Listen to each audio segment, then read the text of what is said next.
to see that people had that much hate in their heart. A father and son duo, which is even more disturbing, that a relationship like that, that's so coveted, a parent and their child, both came together and said, let's go commit this heinous act together, is tragic. But like you said, the man that jumped into action is a hero, and there's so much to look at here. And when you look at Australia, they have some of the strictest gun laws in the world. And so this is not something that slipped. I know there's going to be a conversation around how to make gun laws even stricter. It's even been brought up by, no, it's been brought up by the Australian leadership already. And I'm like, well, there's not much you can do, because if the father owned a gun in the state, I think lawfully, but the son had been looked at before by Australians' version of, let's say the FBI or some intelligence agency that looked into his behavior in the past, and they deemed him not to be a threat. Right. And so it makes, as we release information, it makes me wonder, what were the reasons that you were looking into him? How did he become deemed to not be a threat? And then how do we go back and figure out how to correct those cracks? Because every time that there's a shooting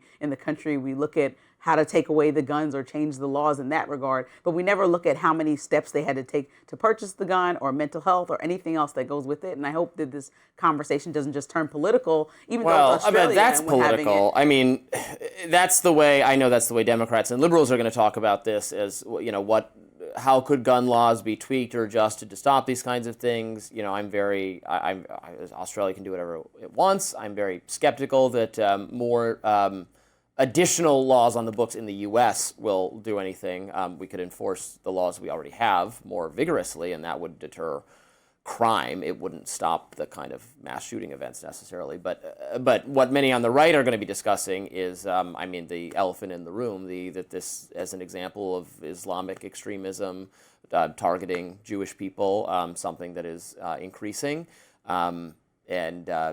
the immigration questions that raises, obviously. I don't know the exact circumstances of these people or their background quite yet. That's being looked at still, but the